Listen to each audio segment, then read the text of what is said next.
Partograma presentado y elaborado por Cristina Isabel García, Camila Barón, Laura Camila Pinchao, Luis Arango, Camila Cristancho, programa de enfermería octavo semestre. Entonces, como tal, la definición es la presentación gráfica de un plano cartesiano en la evolución de la dilatación del cérvix y el descenso de la presentación en relación con el tiempo transcurrido durante el trabajo de parto. Entonces, vamos a ver como tal el formato elaborado por la OEPS y la OMS. Y como tal que es, pues es un instrumento útil que nos ayuda a monitorear el proceso del trabajo de parto, evitando intervenciones innecesarias, permitiendo intervenciones oportunas y asegurando el monitoreo minucioso de la parturienta. Entonces, como tal, este diseño de partograma puede variar, depende de la institución, pero siempre nos va a incluir como tal el gráfico de dilatación versus el tiempo, gráfico de descenso versus tiempo, frecuencia cardíaca fetal, signos vitales y los medicamentos utilizados. Entonces, como objetivos tiene disminuir la morbilidad y mortalidad de materno-perinatal mediante el diagnóstico precoz de la desviación y la evaluación del trabajo de parto y parto. Entonces, como tal, proveer al personal de la salud un instrumento más económico, asequible, de un uso universal en el seguimiento adecuado pues, para el trabajo de parto. También como tal, prevenir o diagnosticar o ambas el trabajo de parto prolongado, garantizando una intervención oportuna del personal de la salud. También como tal reducir el índice de operaciones como tal la cesárea y evitar lo que es la asfixia y pues que deje secuelas.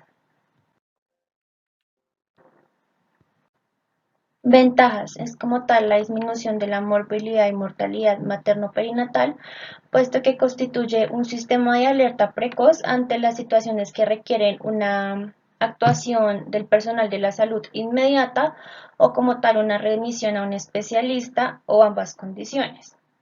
También como tal garantizar un seguimiento de alta calidad y pues evitar la prolongación del trabajo de parto y las consecuencias pues que se pueden derivar del mismo. Es capaz de explicar en parte las bajas proporciones de la cesárea en algunos hospitales y la reducción del intervencionismo obstétrico. Como tal, en el seguimiento del trabajo de parto, con una cicatriz uterina predice precozmente la ruptura de la misma. Entonces nos facilita también archivar y computar los datos. Y también constituye un método de lenguaje universal, es económico y asequible. Nos va a permitir evaluar el proceso de trabajo de parto, identificar rápidamente la distosia, conservar un registro único de atención del paciente y eliminar unas notas clínicas erróneas. Partes del partograma, entonces como tal vamos a ver lo que es la identificación del paciente, entonces vamos a encontrar como tal el nombre completo, su gravidez, su paridad, número de historia clínica, la fecha y hora de ingreso, también el tiempo transcurrido desde la ruptura de sus membranas. Entonces acá les va a mostrar como tal un partograma de la OMS pues modificado, entonces como ven vamos a encontrarlo así. Entonces la frecuencia cardíaca fetal pues debemos registrarla cada 30 minutos con un punto en el lugar donde pues se indica y pues posteriormente serán unidos para evaluar la evolución teniendo en cuenta que el rango varía entre 100 a 180 latidos por minuto. Entonces vamos a encontrar lo que es el formato, digamos, de frecuencia cardíaca fetal. Entonces, ¿qué vamos a hacer? Bueno, inicia el trabajo de parto, entonces vamos a iniciar el primer registro que nos dio 120, entonces con un puntico lo marcamos, pasa media hora, entonces bueno, sigue el siguiente registro y así sucesivamente cada media hora durante la labor de parto. Entonces ahí vamos a ir identificando cómo está el estado del feto. Entonces cuando finaliza pues lo unimos para saber cómo va variando. Entonces como tal el líquido amniótico pues vamos a registrar como tal el color del mismo en cada tacto vaginal. Entonces vamos a identificar si están las membranas intactas, el momento de la ruptura de las membranas, si las membranas están rotas, si el líquido es claro, si el líquido presenta manchas meconiales, si el líquido presenta manchas de sangre. En el moldeamiento de la cabeza vamos a ver 1, sutura lado a lado, 2, sutura superpuesta pero reducible, 3, sutura superpuesta pero no reducible. Entonces acá en este formato vamos a ir registrando como lo que estamos valorando. Entonces, bueno, acá nos muestra ahí pues desde íntegras, rotas, líquido claro, líquido meconial o líquido sanguinolento, el moldeamiento de las suturas, 1, 2, 3, y pues lo vamos a ir registrando. Entonces, en la dilatación cervical vamos a evaluar en cada tacto vaginal, vamos a marcarlo con una X, a los 4 centímetros se empieza a realizar el registro del partograma. Entonces, en la línea de alerta, pues se inicia a partir de los 4 centímetros hasta el punto de dilatación total a razón del centímetro por hora. En la línea de acción, pues va a ser paralela a la línea de alerta y 4 horas a la derecha, pues de la misma.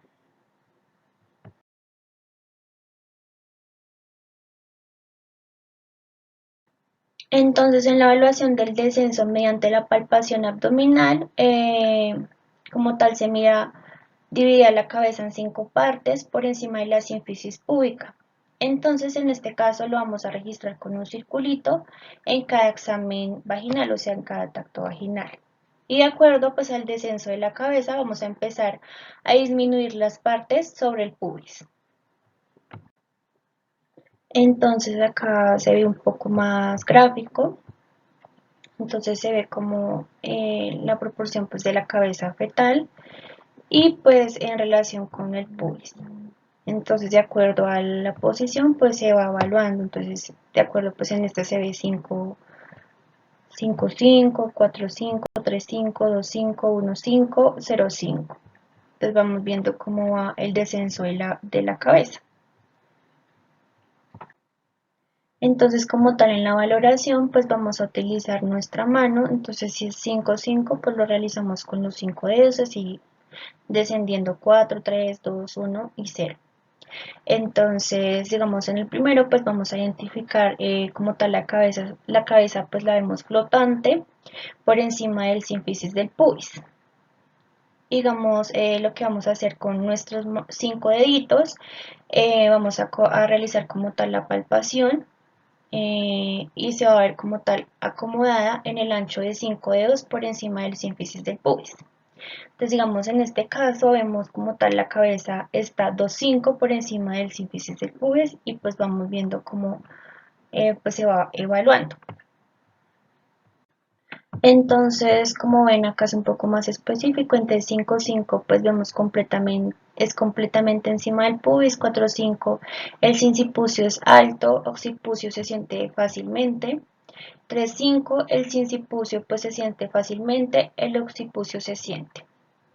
2,5 pues el sincipucio se siente, el occipucio casi no se siente. En el 1,5 el sincipucio se siente y el occipucio no se siente. Y pues 0,5 la cabeza del feto pues no se siente. Entonces vamos a ver lo que es la determinación de la altura de la presentación por vía vaginal mediante pues el tacto vaginal.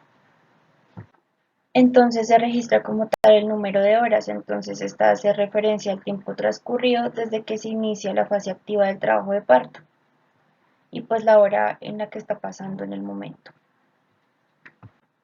Entonces acá ven como tal el formato, entonces número de horas, horas, entonces acá está el ejemplo, pues el número de horas pues nos hace referencia al tiempo transcurrido desde el inicio de la fase activa y pues la hora real se registra el tiempo actual, entonces acá hay un ejemplo. Y como tal las contracciones se registran gráficamente cada media hora. Entonces mediante la palpación pues se determina el número de contracciones por 10 minutos y la duración pues de la misma. Entonces se refiere al tiempo transcurrido desde que inicia la fase activa del trabajo de parto y la hora pues se debe registrar como tal la hora real. Entonces menos de 20 minutos, entre 20 y 40 segundos, más de 40 segundos. Entonces se grafica y pues se mira como tal el número de contracciones durante 10 minutos y pues su duración en segundos. Entonces acá vemos que se coloca punticos si es en menor de 20, entre 20 y 40 pues segundos si con líneas y pues si es mayor de 40 segundos totalmente negro. Entonces vamos a registrar como tal los signos vitales. Entonces el pulso pues se debe registrar cada 30 minutos y este se marca con un puntico. Presión arterial se registra cada 4 horas y se marca con flechas. Temperatura pues la vamos a registrar cada 2 horas. Y la orina pues vamos a identificar su estado, pues proteína, cetona, su volumen y pues se registra cada vez que pues se realiza y se produce la misma. Entonces en este formato vemos que ya pasamos como tal a registrar lo que es el medicamento administrado y pues si se administraron líquidos endovenosos. Entonces pues con el punto se va a registrar el pulso cada 30 minutos, la presión arterial cada 4 horas, pues también de acuerdo pues al protocolo y la temperatura también se debe registrar. Pasa la decisión generalmente por un especialista encargado o por el profesional de mayor experiencia. Entonces, para reevaluar vamos a ver como tal el estado de la materna y pues del producto vamos a identificar la pelvis, la dinamia uterina, el moldeamiento, la altura uterina, las curvas de dilatación y pues el descenso. ¿Y qué vamos a decir? Pues si se acentúa el trabajo de parto, de determinar si debe ser por cesárea y pues referir a un centro de mayor capacidad si así se ha indicado. Bueno, entonces mediante el mismo vamos a identificar el sufrimiento, si llegara a presentar sufrimiento materno-perinatal, entonces vamos a identificar si presenta la materna un pulso acelerado, que nos puede indicar deshidratación, fiebre o dolor, y pues queremos asegurarnos que la materna esté hidratada, bien sea vía oral o intravenosa. Entonces, si la presión arterial de la materna desciende, podemos estar sospechando una hemorragia y sobre todo pues si la sistolia es menor a 90 milímetros de mercurio. Entonces también si hay acetona en la orina de la materna, podemos identificar una sospecha de una nutrición deficiente o vamos a identificar lo que es una deshidratación. Entonces, ¿qué vamos a hacer? Pues hidratar la vía oral y administrar dextrosa intravenosa. Entonces también vamos a tener en cuenta las variaciones de la fetocardia que nos puede identificar taquicardia o bradicardia. Entonces, en los procesos insatisfactorios del trabajo de parto, pues vamos a encontrar hallazgos como lo son el cuello uterino no dilatado, con contracciones no palpables o poco frecuentes. Entonces nos va a dar un diagnóstico de trabajo de parto falso. En el siguiente pues vamos a ver lo que es el cuello uterino no dilatado más allá de 4 centímetros después de 8 horas con contracciones regulares, entonces nos va a decir que es una fase latente prolongada. Y como tal en la fase activa prolongada pues vamos a ver lo que es la dilatación del cuello uterino a la derecha en la línea de alerta del partograma. Entonces, en este caso de desproporción cefalopélica, vamos a encontrar lo que es la detención secundaria de la dilatación del cuello uterino y el descenso de la parte que se presentan, pues, unas buenas contracciones. Lo que es una obstrucción, pues vamos a ver lo que es la detención secundaria de la dilatación del cuello uterino y el descenso de la parte que se presenta con un caput grande, moldeamiento en el tercer grado. Entonces, como tal, el cuello uterino lo vamos a ver en las partes que se presenta edematoso, hinchado. También se proporciona como tal la formación de la banda de retracción y pues vamos a identificar un sufrimiento materno-fetal. Y bueno, en este caso vamos a ver lo que es la actividad uterina inadecuada. Entonces vamos a ver en el hallazgo dos o menos contracciones en 10 minutos, cada una de menos de 40 segundos de duración. Y digamos como tal en la anomalía de posiciones o presentaciones, vamos a ver como tal una presentación que no es de vértice o con como tal como occipucio anterior. Y en la fase de expulsión prolongada, pues vamos a ver lo que es un cuello totalmente dilatado, la mujer tiene deseos de pujar, pero no hay un descenso.